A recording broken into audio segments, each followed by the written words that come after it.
आप सबका स्वागत है बैंक साथी यूट्यूब चैनल पर। मैं हीरकनाथ आपको डेली करंट अफेयर्स पढ़ाऊंगा माइंड मैपिंग फॉर्म में 18 अप्रैल का। और इससे पहले 18 अप्रैल का करंट अफेयर्स पढ़ने से पहले हम 17 अप्रैल का जो करंट अफेयर्स है उसको हम थोड़ा रिवाइज करेंगे। उसके बाद मैं 18 अप्रैल का जो करंट अफेयर्स है माइंड मैपिंग पढ़ाऊंगा। उसके बाद जो है हम एमसीक्यू समझेंगे, एमसीक्यू आपको कहाँ से लगाने हैं। तो विदाउट वेस्टिंग इन टाइम हम जो कल का करंट अफेयर्स था उसको हम थोड़ा रिविजन करते हैं।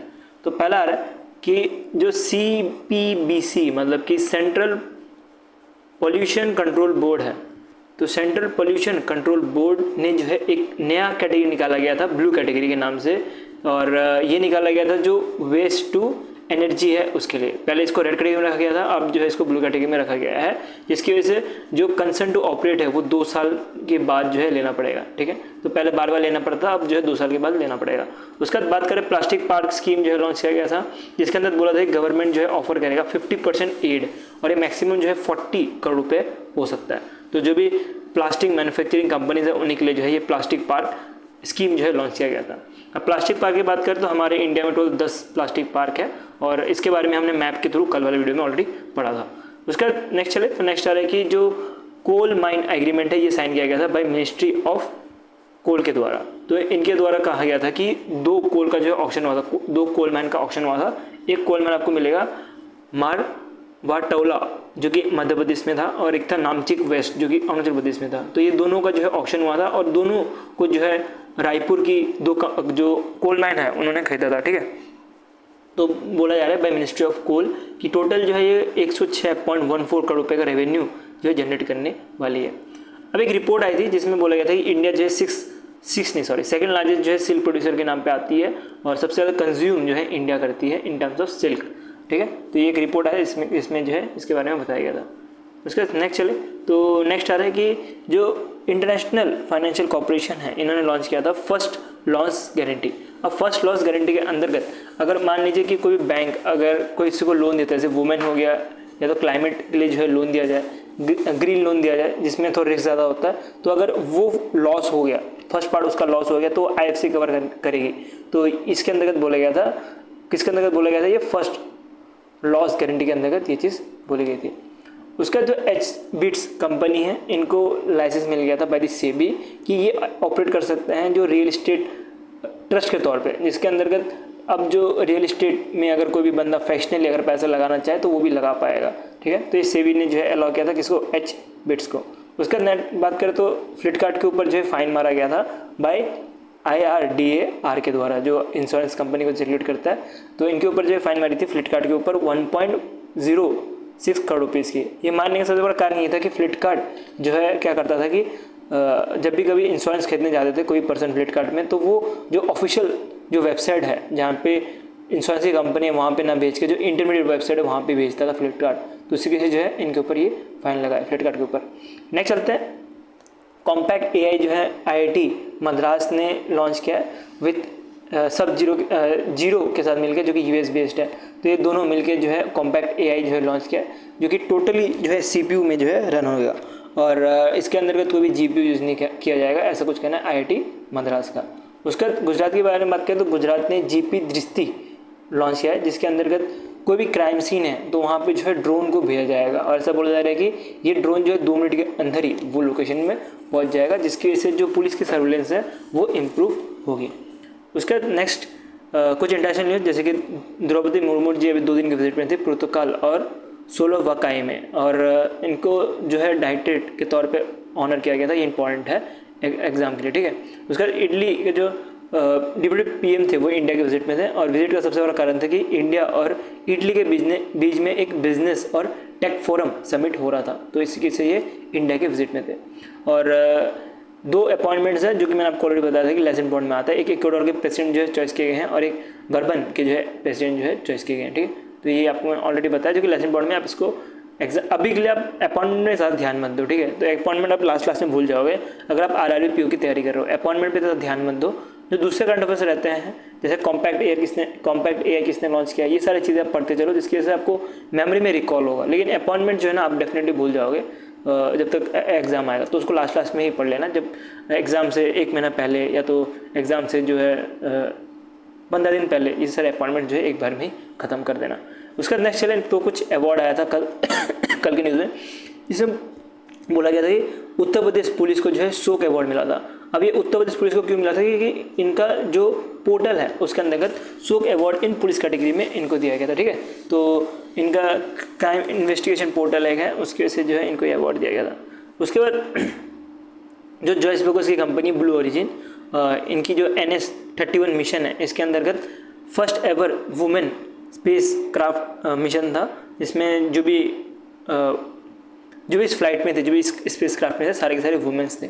उसमें से एक नाम आपको याद रखना है, जो पॉप सिंगर है किटी पेरी, ये भी जो है इस फ्लाइट में चढ़े थे first all women space craft में।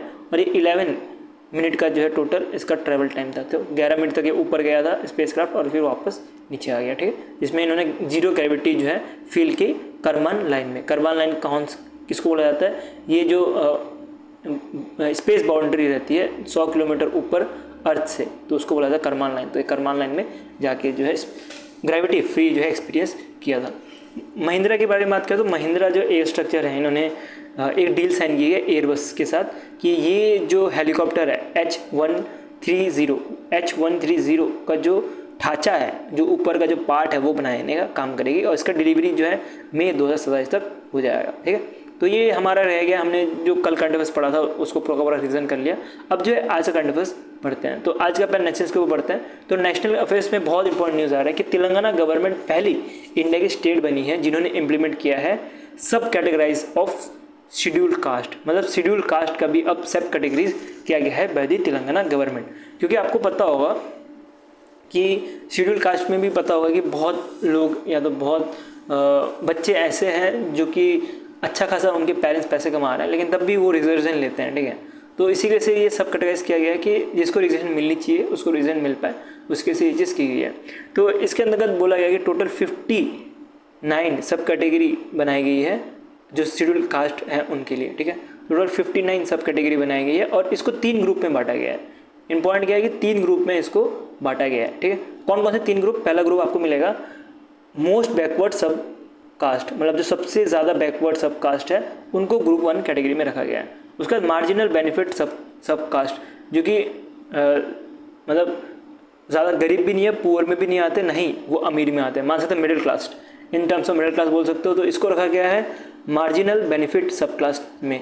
इसका जो ग्रुप 3 है उसको रखा गया है रिलेटिवली बेटर प्लेस सब क्लास, ठीक है। तो ये 3 कैटेगरी बनाई गई है, जिसके अंतर्गत जो 59 जो सब कास्ट है, इसमें से जो 15 सब कास्ट है वो आपको मिलने वाली है मोस्ट बैकवर्ड सब कास्ट में।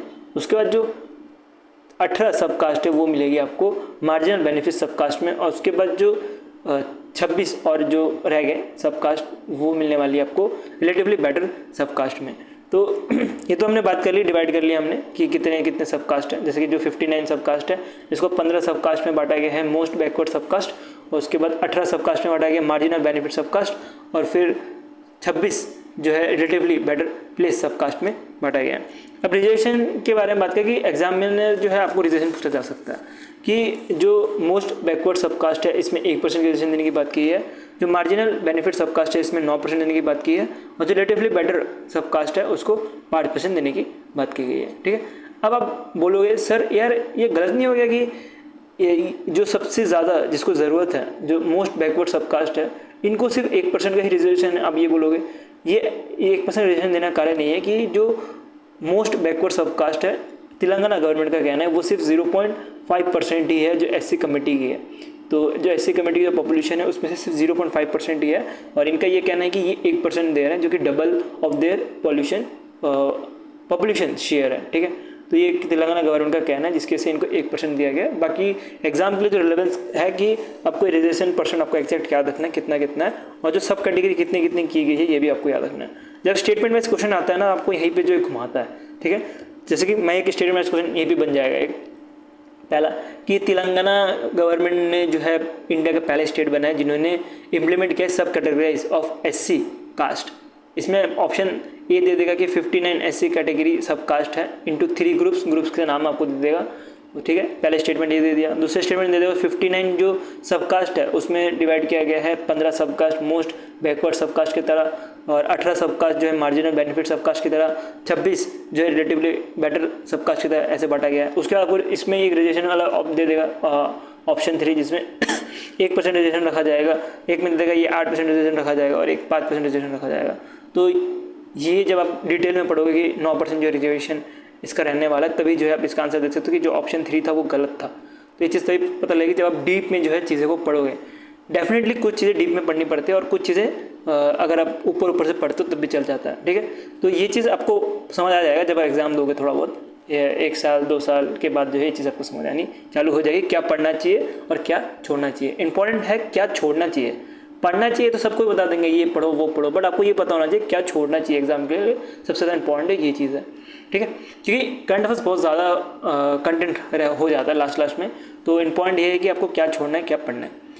नेक्स्ट चलता है नेक्स्ट आ रहा है सेलिब्रेशंस के ऊपर, जिसमें PNB जो है 131 फाउंडेशन डे सेलिब्रेट कर रही थी, मतलब 131 जो है साल इनको कंप्लीट हो चुके हैं। इनके बारे में बात करें तो PNB ने इस्टेब्लिश की थी 1894 में, और ये इंडिया की पहली स्वदेशी बैंक है। ये आज़ादी से पहले की बैंक है और SBI तब थे भी नहीं, ठीक है। तो ये पहली स्वदेशी बैंक थी और इसके बारे में बात करें तो ये अभी 131 फाउंडेशन डे बना रही है, और इसी फाउंडेशन डे के द्वारा टोटल 34 प्रोडक्ट जो है लॉन्च किए गए हैं, ठीक है। तो इसके बारे में आगे पढ़ेंगे, पहले ये देखते हैं कि ये फाउंडेशन डे कहाँ पे बनाया गया था। PNB के बारे में बात करें तो PNB का हेडक्वार्टर आपको दिल्ली में मिलने वाला है। मोस्टली जितने भी बैंक्स होती हैं, SBI ले लो, कैनरा बैंक ले लो, जितने भी पब्लिक बैंक्स है, प्राइवेट बैंक्स है, सबका हेडक्वार्टर आपको मुंबई या तो नवी मुंबई मिलेगी। लेकिन अगर पंजाब नेशनल बैंक के बारे में बात करें तो इसकी हेडक्वार्टर आपको दिल्ली में द्वारका में मिलने वाली है। तो द्वारका जो हेडक्वार्टर है दिल्ली में, वहीं पे जो है इनका 131 फाउंडेशन डे सेलिब्रेट किया गया था, ठीक है। तो कब होता है, कब किया गया था, 12 अप्रैल 2025 को जो है किया गया था, ठीक है। तो जैसे मैंने आपको ऑलरेडी बताया कि इंडिया का पहला स्वदेशी बैंक है जिसको स्टैब्लिश किया गया था 1894 में जो इस्टेब्लिश किया गया था। टोटल 34 प्रोडक्ट्स हैं। एग्जाम के लिए क्या इंपॉर्टेंट है, इसमें से सिर्फ एक प्रोडक्ट इंपॉर्टेंट है जो कि है लाइव चैट असिस्टेंट जिसका नाम पीहू है, ठीक है।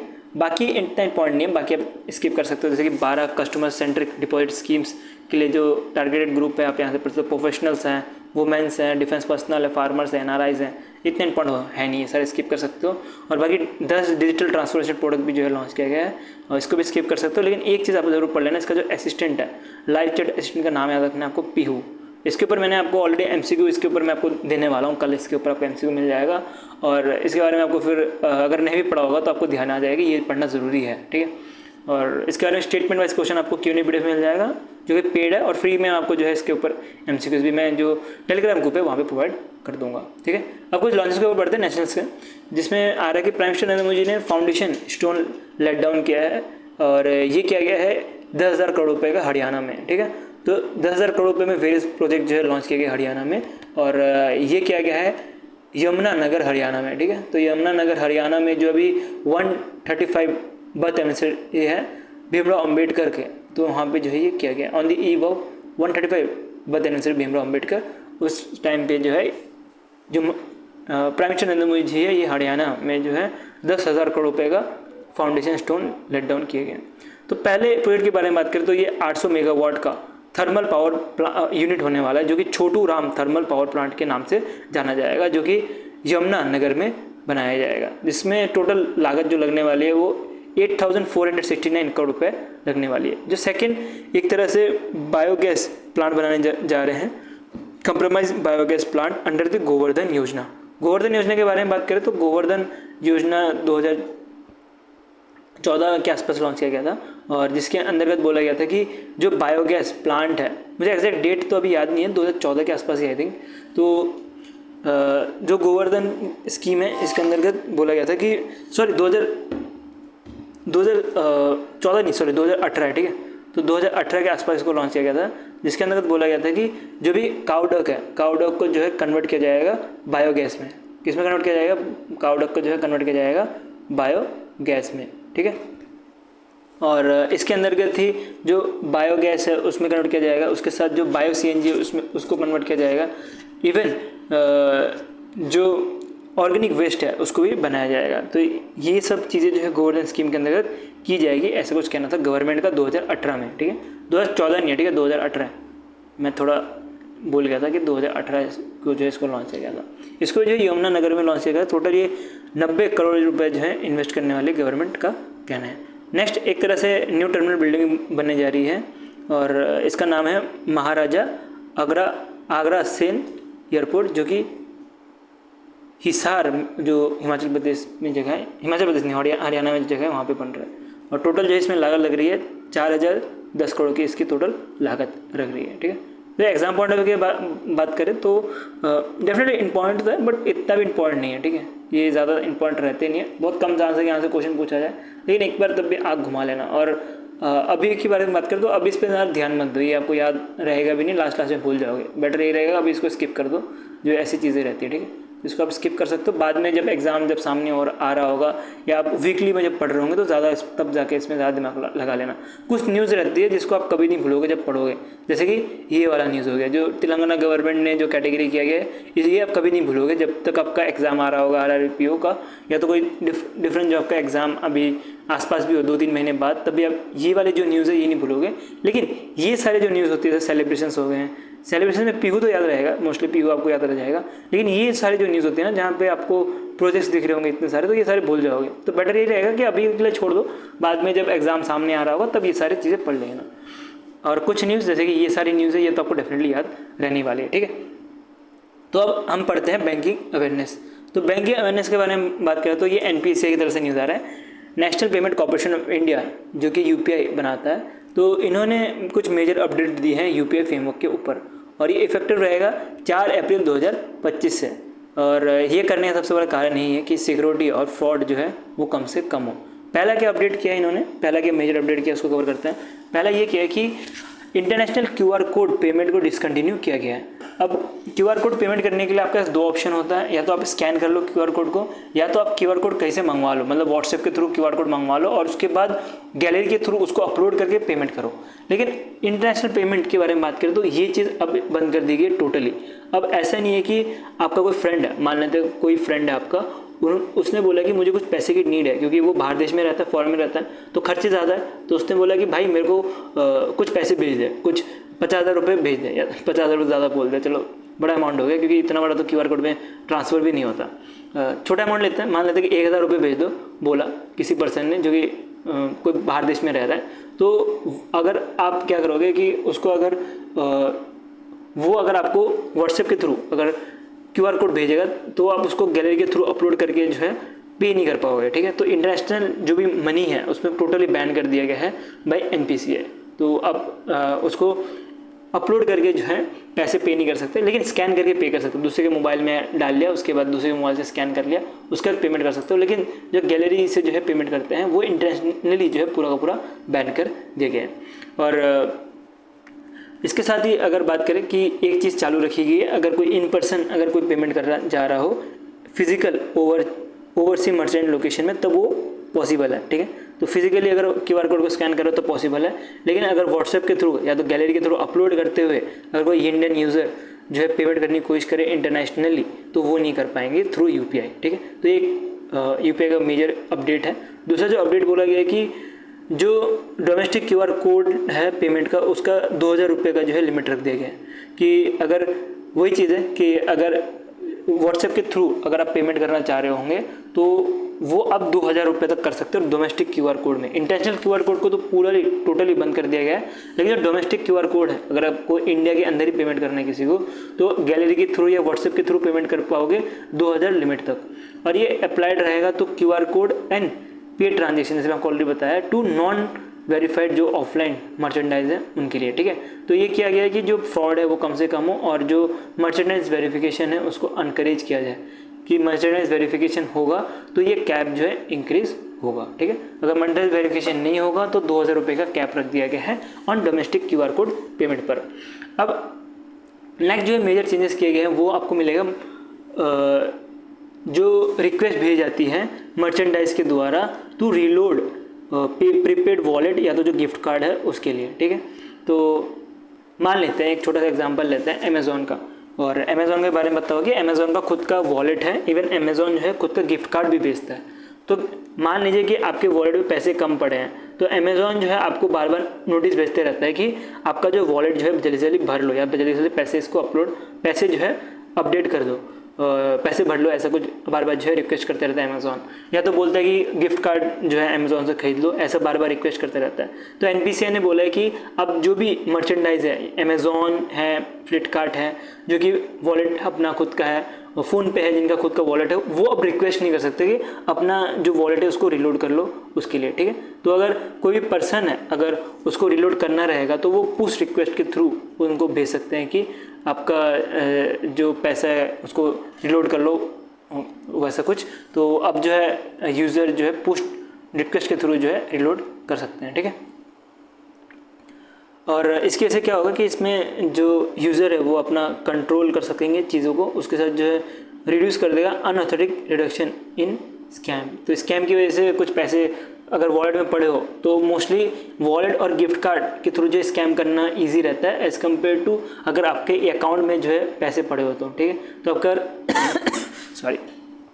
अगर आपके वॉलेट में अगर पैसा पड़ा हो तो उसको उसमें जो है स्कैम करना इजी रहता है एज़ कम्पेयर टू अगर आपके अकाउंट में पैसा पड़ा हो तो, ठीक है। तो अगर एनपीसीआई की बारे में बात करें या यूपीआई के बारे में बात करें तो नॉर्मली जो लिमिट रहती है वो कितनी रहती है, 1 लाख रुपए जो है लिमिट रहती है। स्टैंडर्ड लिमिट जो है आपको 1 लाख रुपए मिलने वाली है। लेकिन अगर बात करें कुछ स्पेसिफिकेशंस, कुछ स्पेसिफिक सर्विस है, जैसे कि हॉस्पिटल हो गया, हॉस्पिटल में पैसे की नीड ज़्यादा रहती है, अगर 1 लाख की लिमिट रख दी और आपको यूपीआई ट्रांजेक्शन करना पड़ गया और उसके से किसी की जान चलेगी तो बहुत बड़ा हादसा हो जाएगा, जिसकी वजह से गवर्नमेंट ने जो है हॉस्पिटल और एजुकेशन में जो है 5 लाख की लिमिट रखी गई है, ठीक है। ये चीज़ जो बता रहा हूँ बहुत इंपॉर्टेंट है, इसमें आपको सीधे क्वेश्चन पूछा जाता है। इवन आरआरबी पीओ में ही पिछले साल ही पूछा गया था कितनी जो है यूपीआई की लिमिट है इन टर्म्स हॉस्पिटल में, ठीक है। और ये ज़्यादा पुराना न्यूज़ नहीं है, सितंबर 2024 में जो है ये न्यूज़ है, सितंबर 2024 में जो है ये लिमिट रखी गई है। जो हॉस्पिटल और एजुकेशन है उसमें 5 लाख की लिमिट रखी गई है। और अगर यूपीआई 123 के बारे में बात करें जिसमें फीचर फ़ोन यूज़ किया जाता है, नोकिया 500 यूज़ किया जाता है, जिसमें एंड्रॉइड फ़ोन की ज़रूरत नहीं पड़ती है। आपके पास जो नोकिया 500 फ़ोन है उसमें जो कीपैड वाला फ़ोन है उससे भी टाइप करके जो है पेमेंट कर सकते हो। उसकी लिमिट जो है पहले 5,000 रुपये थी, अब उसको बढ़ा के 10,000 रुपये की गई है। उसके बाद बात करें कि जो गैलरी के थ्रू जो QR कोड स्कैन की जाती है वो 2,000 रुपये जो रखी गई है, ठीक है। तो इसमें आपको ऑलरेडी पता ही होगा ये चीज़, तो जब भी आप गैलरी से पेमेंट करने जाओगे तो मैक्सिमम आप 2,000 रुपये जो है पेमेंट कर पाते हैं, ठीक है। तो ये मैंने आपको पूरा का पूरा जो QR कोड के बारे में पूरा समझा दिया। और अगर समराइज़ कर दूँ तो एक ही चीज़ इसमें आपको याद रखनी है कि 3 चीज़ें याद रखनी है, एक चीज़ नहीं। पहली चीज़ कि जो इंटरनेशनल QR कोड पेमेंट है उसको डिसकंटिन्यू कर दिए कि अब व्हाट्सएप के थ्रू या गैलरी के थ्रू जो है इंडियन यूज़र जो है पैसे नहीं भेज सकते इंटरनेशनली। और दूसरा जो है अगर डोमेस्टिकली भेजना चाहे तो वो 2,000 रुपये तक ही भेज सकते हैं। और अगर तीसरा पॉइंट आपको याद रखना है कि जो भी मर्चेंडाइज है जो अमेज़ॉन फ्लिपकार्ट है ये रिलोड का रिक्वेस्ट नहीं कर सकते प्रीपेड वॉलेट और गिफ्ट कार्ड के लिए। तो ये 3 जो है मेजर अपडेट है और ये अपडेट अलाउ हो गया है 4 अप्रैल 2025 से। तो ये अब ऑलरेडी अपडेट हो चुका है ये सारे रूल्स और रेगुलेशंस, और एग्जाम के लिए बहुत ज़्यादा इंपॉर्टेंट न्यूज़ है, ठीक है। तो ऐसे न्यूज़ अगर आपने बाद में भी अगर आप एक बार गो थ्रू करोगे, मान लेते कि आपका एग्जाम अगस्त के टाइम पे और आप कंटिन्यूस रिवीजन करते जा रहे हो, तो ऐसे जो न्यूज़ होते हैं ये आपके दिमाग से कभी नहीं निकलते, आपके दिमाग में बैठ जाते हैं। तो इस पर आपको ज़्यादा फोकस करना है ये सब कुछ न्यूज़ को अच्छे से याद करने की, ठीक है। तो नेक्स्ट पढ़ते हैं कुछ पेनल्टीज जो कि आरबीआई की तरफ से आ रहा है कि आरबीआई ने पेनल्टी लगाई है सिटी बैंक के ऊपर। कितने लाख की?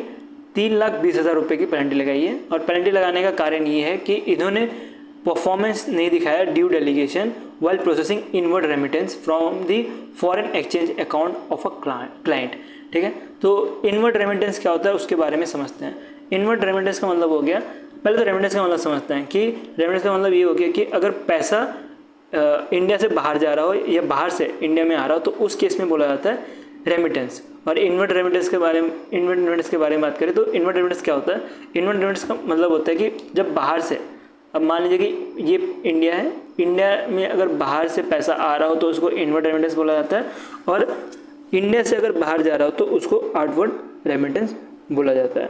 अब फॉरेन करेंसी अकाउंट क्या होता है उसके बारे में समझते हैं। फॉरेन करेंसी अकाउंट एक तरह का अकाउंट होता है जिसके अंतर्गत जो भी बिजनेस है या जो भी इंडिविजुअल हैं वो जो भी फंड है वो other than the home currency, मतलब मान सकते हो कि अगर कोई इंडिया में पर्सन है अगर वो इंडिया का होम करेंसी क्या है, इंडियन रुपी है, तो इंडियन रुपी के अलावा कोई दूसरा रुपी रख सकता है, यूएस डॉलर रख सकता है, या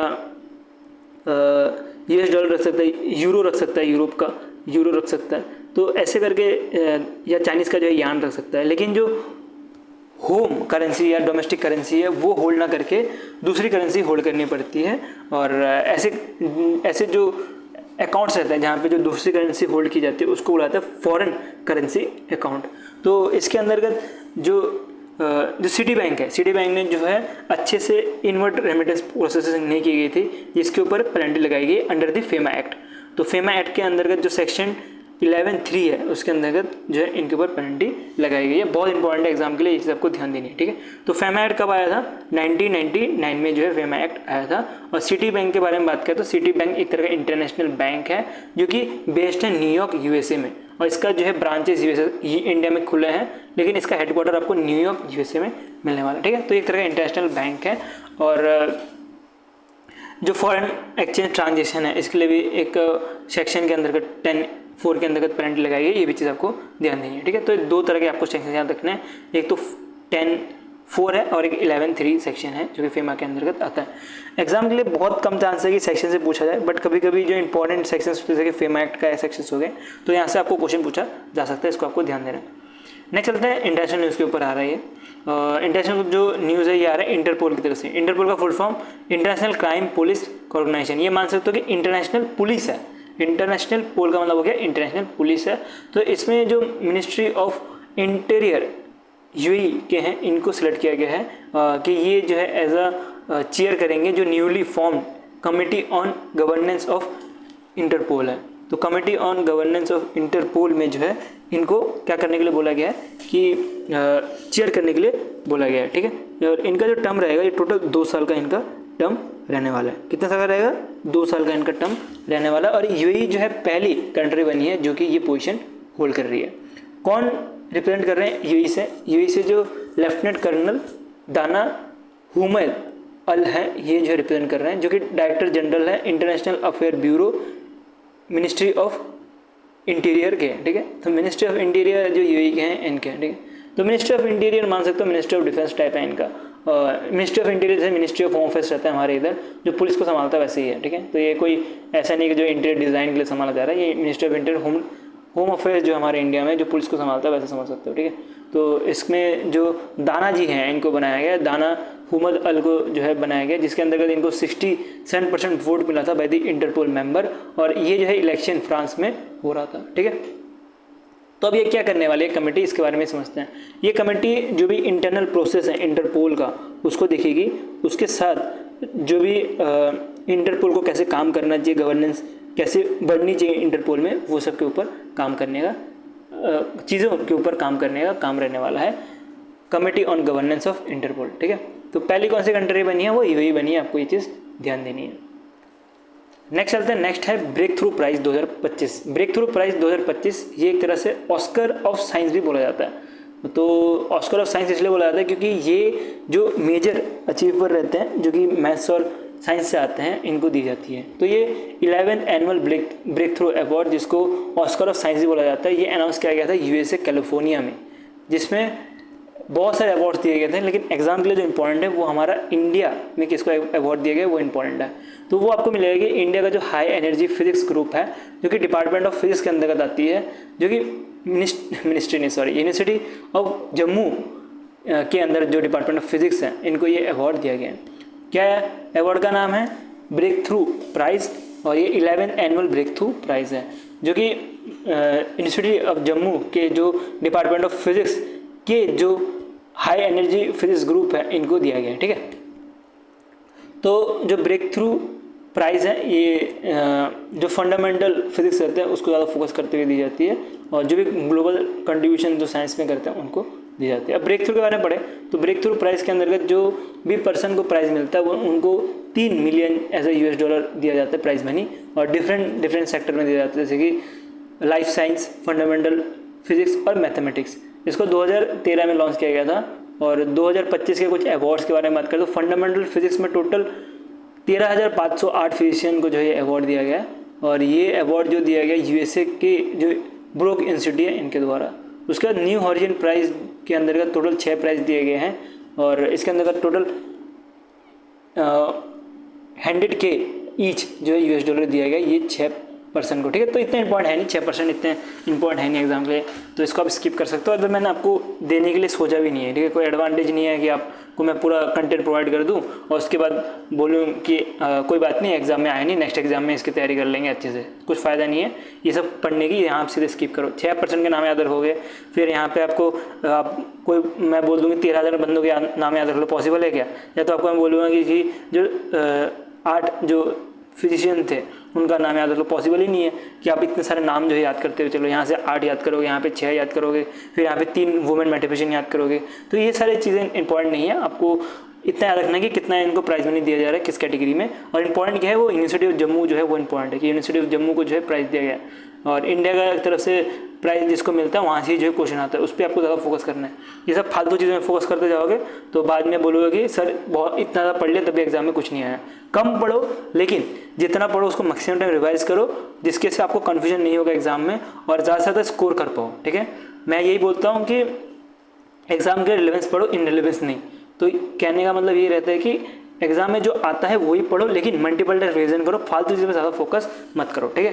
तो एक तो न्यू हॉरिजन जो प्राइस है इसकी जो प्राइस मनी आपको याद रखनी है, और जो न्यू फ्रंटियर प्राइस है इसकी प्राइस मनी भी आपको याद रखना है। 50,000 US डॉलर ईच जो है दी जा रही है 3 वुमेन्स को। मोस्टली जो मैथमेटिशियन जो वुमेन है इनको इसके अंतर्गत दिया जाता है। और टोटल पूल के बारे में बात करें, टोटल 18.75 मिलियन जो है US डॉलर देने की बात करते हैं as per break through price के अंतर्गत, ठीक है। तो पूरा अगर आपने न्यूज़ जो है पढ़ लिया, इंपॉर्टेंट उसमें सिर्फ यूनिवर्सिटी ऑफ जम्मू ही था और उसमें भी डिपार्टमेंट ऑफ फिजिक्स जो है वो इंपॉर्टेंट था।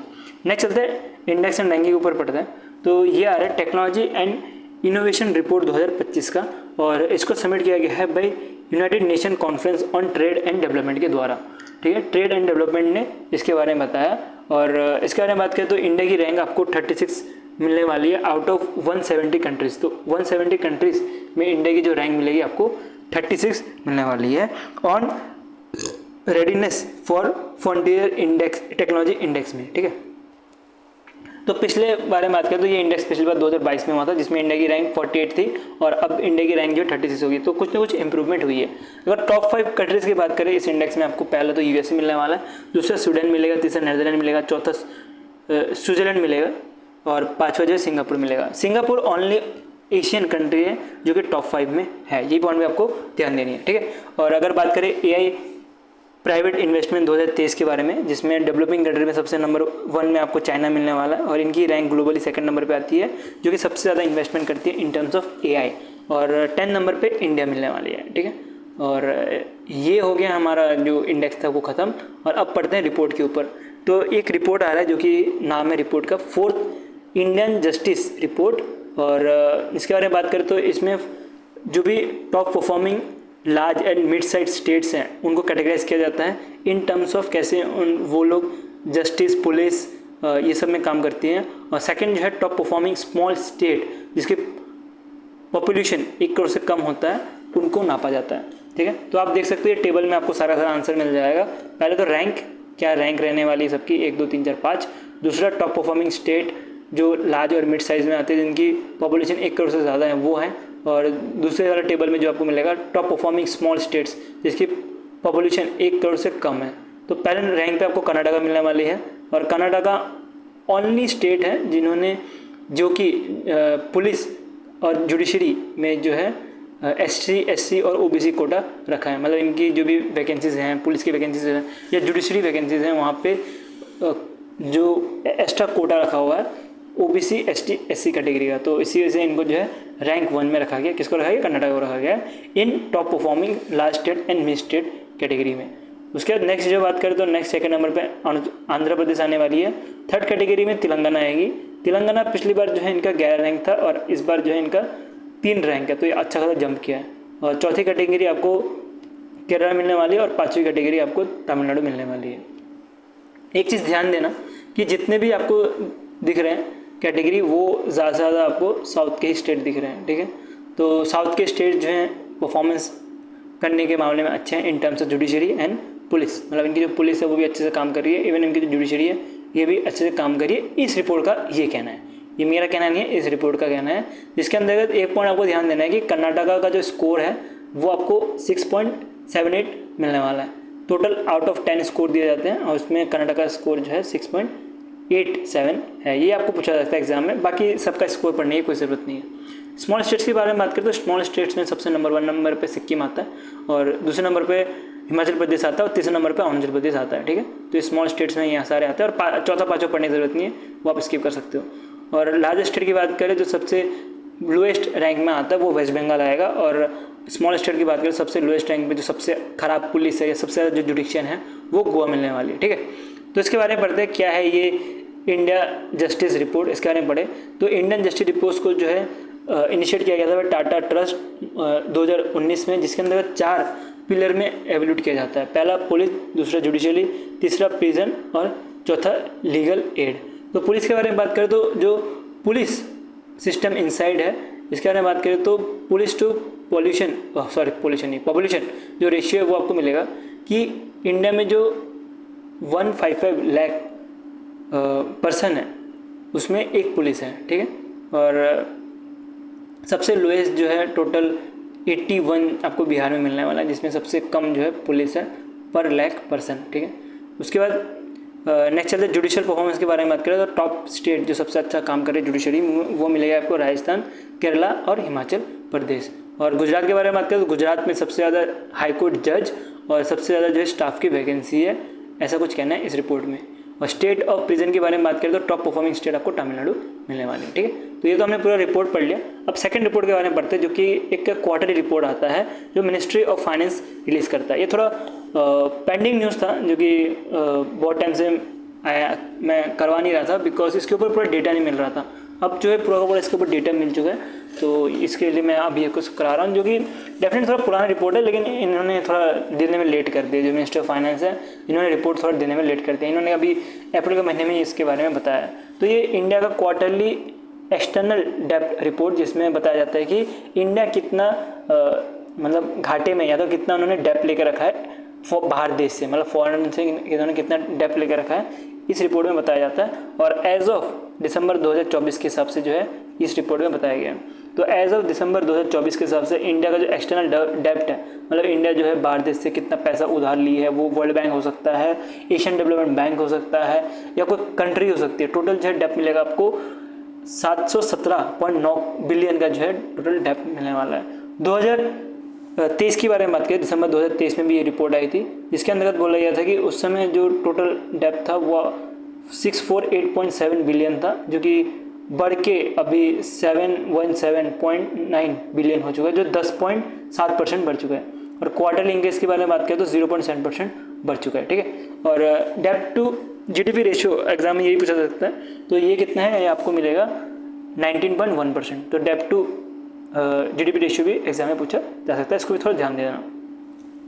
एक और रिपोर्ट आ रहा है जिसका नाम है education and nutrition learn to eat well report, जिसको निकाला गया भाई यूनेस्को का मोस्टली काम होता है जो चिल्ड्रन रहता है उसको फोकस करते हुए, क्योंकि इनका फुल फॉर्म भी देखोगे United Nation children scientific and cultural organisation. तो ये मोस्टली जो चिल्ड्रन रहता है उनको फोकस करते हुए काम करता है और इन्होंने जो है ये रिपोर्ट निकाला है।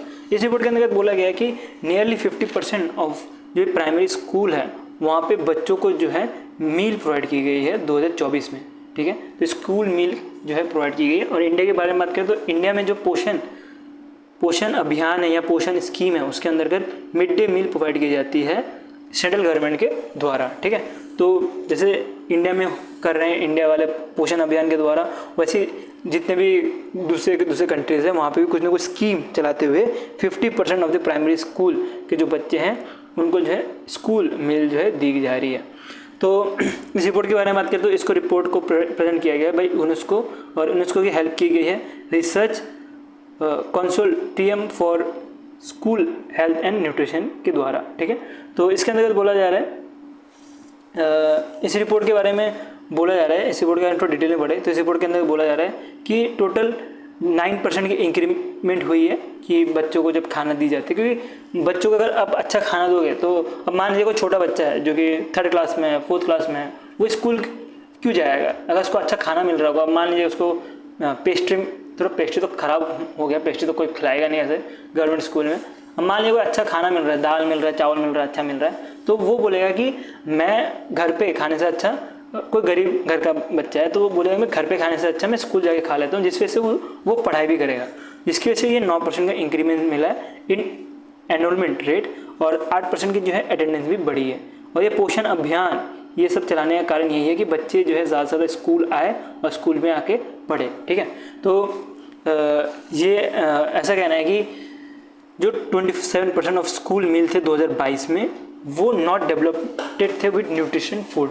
और अभी की बात करें तो पोषण अभियान से पहले जो मिड डे मील जो जिसका नाम था, उसके अंदर के भी जो है न्यूट्रिशन मील जो है इंक्लूड नहीं रहता था। लेकिन 2021 में जब मिड डे मील जब चेंज होकर जो पोषण अभियान बन चुका है, पोषण स्कीम बन चुका है, उसके बाद अब जो न्यूट्रिशन जो है खाना देना चालू कर दिया गया है बाय दी गवर्नमेंट, ठीक है। तो यूएन का यही कहना है कि अब फ्यूचर में जो भी गवर्नमेंट है उनको जो न्यूट्रिशन क्वालिटी फूड है वो देनी चाहिए स्कूल मिल्स में, और जिसकी वजह से जो बच्चे हैं वो भी ज़्यादा से ज़्यादा स्कूल आए और स्कूल में आके अपना जो खाने के साथ जो है पढ़ाई भी करें ज़्यादा से ज़्यादा। तो इसके लिए जो है यूएन का जो है कॉल टू एक्शन रहने वाला है, ठीक है। तो ये यूएन की तरफ से पूरा डिटेल में हमने जो भी न्यूज़ है उसको कवर कर लिया। एग्जाम पॉइंट ऑफ व्यू से बारे में बात करें तो इसमें इंपॉर्टेंट तो आपको की पॉइंट मिलने वाला कि 50% जो है इसमें कवर किया गया है, और बाकी इंपॉर्टेंट जो है ये आप स्किप कर सकते हो, ये इतना इंपॉर्टेंट है नहीं। 9% का इंक्रीमेंट है इन स्कूल एनरोलमेंट और 8% का इंक्रीमेंट है इन अटेंडेंस, ठीक है। और बाकी ये वाला पॉइंट भी आप स्किप कर सकते हो, ये कोई नहीं पूछेगा, ठीक है। इससे बताने के लिए कि यूएन ने क्या क्या बोला गया है टू दी गवर्नमेंट, ठीक है। तो ये हो गया हमारा डेली करंट अफेयर्स 17 अप्रैल का, जिसमें हमने ट्राई किया कि जितना आपको क्लिप्स में जितना आपको एग्जाम रिलेवेंट कंटेंट हो वो प्रोवाइड किया जाए। और एग्जाम रिलेवेंट कंटेंट का मतलब ये नहीं है कि आपको कहीं से भी कंटेंट छोड़ा गया है। एग्जाम रिलेवेंट कंटेंट मतलब एग्जाम रिलेवेंट कंटेंट ही है। प्रीवियस अगर हम अपना ट्रैक देखें तो 30+ क्वेश्चंस हमारे यहाँ से पिछले पर आ चुके हैं इन आईपीएस क्लर्क, आईपीएस पीओ और इवन एसबीआई क्लर्क जो अभी रिसेंटली हुआ था, वहाँ पे भी आपको 30 क्वेश्चन के आसपास हर एक शिफ्ट में मिल जाएंगे, जो 10 तारीख का जो सेकंड शिफ्ट था उसको छोड़ के, ठीक है। तो 10 तारीख का सेकंड शिफ्ट में भी हमारे जो 10 तारीख का जो सेकंड शिफ्ट था उसमें भी हमारे यहाँ से 20 क्वेश्चन के आसपास फंस गए थे, और बाकी शिफ्ट में हमारे यहाँ से 30 क्वेश्चन के आसपास आए थे, ठीक है। तो ऐसा नहीं है कि कंटेंट कम है तो इसका मतलब क्वेश्चन नहीं फंसते, हमारे यहाँ से क्वेश्चन फंसता है, क्योंकि हम जो है एग्जाम रिलेवेंट कंटेंट बनाते हैं और एग्जाम रिलेवेंट कंटेंट ही पढ़ाते हैं, ठीक है। तो अगर आपको इस मुहिम के से जुड़ना है, या तो आपके भी स्कोर कम आते हैं जीए में स्पेशली, कि आपको जीए में पढ़ने में स्ट्रगल हो रहा है, तो आप माइंड मैपिंग फॉर्म में पढ़ के थोड़ा दिन देख सकते हो कि हो पाता है कि नहीं, बिकॉज सबके लिए पॉसिबल नहीं है माइंड मैपिंग पढ़ना। मैं आपको ये नहीं बोल रहा कि फोर्स नहीं कर रहा कि आप माइंड मैपिंग में पूरा शिफ्ट हो जाओ। अगर आप पढ़ के आपको समझ आ रहा है माइंड मैपिंग से तो माइंड मैपिंग पढ़ सकते हो, या तो आपको लाइन वाइज पढ़ने में अगर हेल्प हो रहा है तो लाइन वाइज भी पढ़ सकते हो। अगर माइंड मैपिंग में कंटेंट पढ़ना हो तो टेलीग्राम ग्रुप ज्वाइन कर सकते हो, बैंक साथी चैनल। आपको यहाँ पे जो भी PDF है ये मिल जाते हैं। कुछ चीज़ें पेड हैं, मैं पहले बता देना चाहूँगा, कुछ चीज़ें पेड हैं, लेकिन हम फ्री में भी जितना प्रोवाइड कर सकते हैं उतना प्रोवाइड करते हैं। क्विजेस आपको सब कुछ जो है फ्री में प्रोवाइड किया जाता है बैंक साथी टेलीग्राम ग्रुप में। इवन जो डेली PDF है ये भी आपको यहाँ पे मिल जाएगा। और वीडियो अच्छा लगा तो लाइक कर देना, ऐसी कंटेंट देख सकते हैं सेकंड चैनल। अभी के लिए करते हैं, thank you watching this video.